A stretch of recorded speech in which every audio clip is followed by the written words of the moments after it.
China's economic troubles are in the news again after last week's announcement that the country's growth rate had slowed to 7%. While the slowdown isn't necessarily surprising, after all, China has been on an upward trajectory for years, and any growth of this magnitude will inevitably slow down. It does have some people concerned about China's economic future. The truth, however, is that China faces much more serious problems than simply slowing growth. Its economy is in shambles, and even an increase in growth might not be enough to fix it. China's economy isn't working. It is not supplying jobs, incomes, or spending power.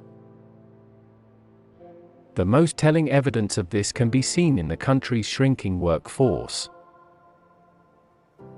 This development will hit China where it hurts, in its manufacturing sector, which accounts for about 1/3 of its GDP and employs about 100 million people.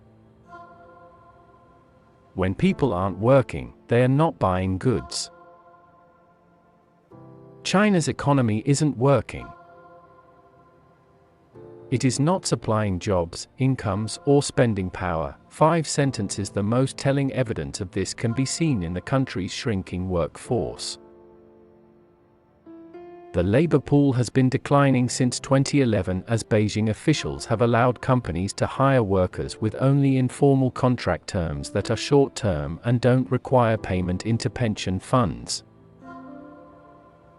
The Chinese government wants its people to spend more, but they don't have enough income to do so. 1. The Chinese government wants its people to spend more, but they don't have enough income to do so. 2. This will push the country into a vicious cycle of spending and borrowing just to keep up with inflation, which will only further destabilize the economy. 3. The $16 trillion in debt that has been accumulated by Chinese companies since 2008 could never be paid off in the event of a financial crisis, and would likely lead to many bankruptcies and job losses. It knows that it can no longer rely on its traditional policy tools such as cheap credit and infrastructure spending.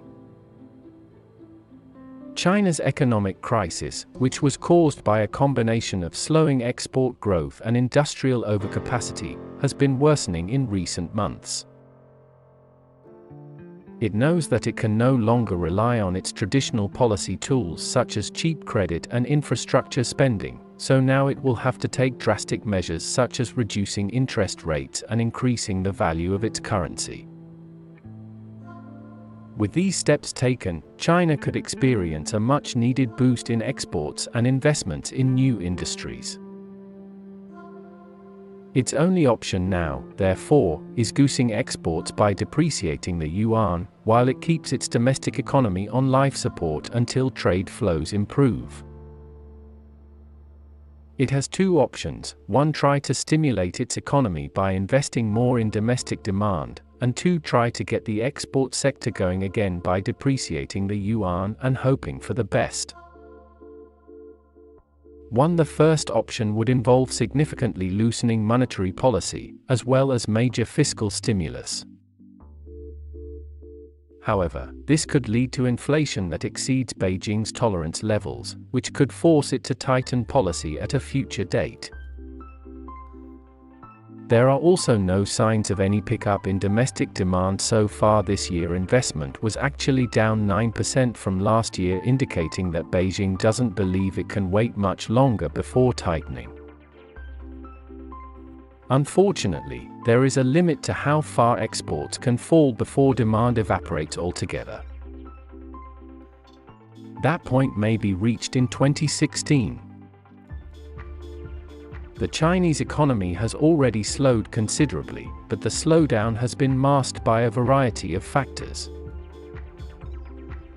One of these is exports, which have helped keep the country afloat. However, exports are now declining sharply, and that trend may not be reversible. The fall in demand for manufactured goods has prompted factories in China to scale back production. The surplus capacity in some sectors is staggering. For example, 60% of steelmaking capacity sits unused because there is simply no need for it at this time. This will lead to rising unemployment as well as cutbacks in investment spending and further declines in consumption.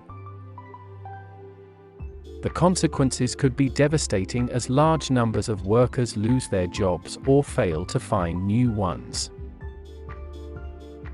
If so, then we are likely to see the kind of crash in global trade that has been seen twice since 2000, first in 2001 and again in 2008.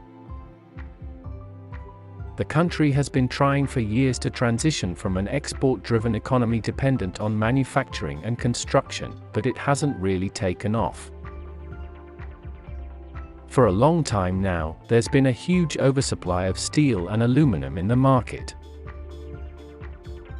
At this point, central banks all over the world will try everything to revive growth through monetary easing, but with few or any positive results. One of the main reasons why the ECB and other central banks have not been able to generate inflationary pressures is due to the lack of demand in their respective economies. As a result, more and more stimulus will be required for them to keep up with China's economic growth. Thanks for watching. See you on my upcoming videos. Peace.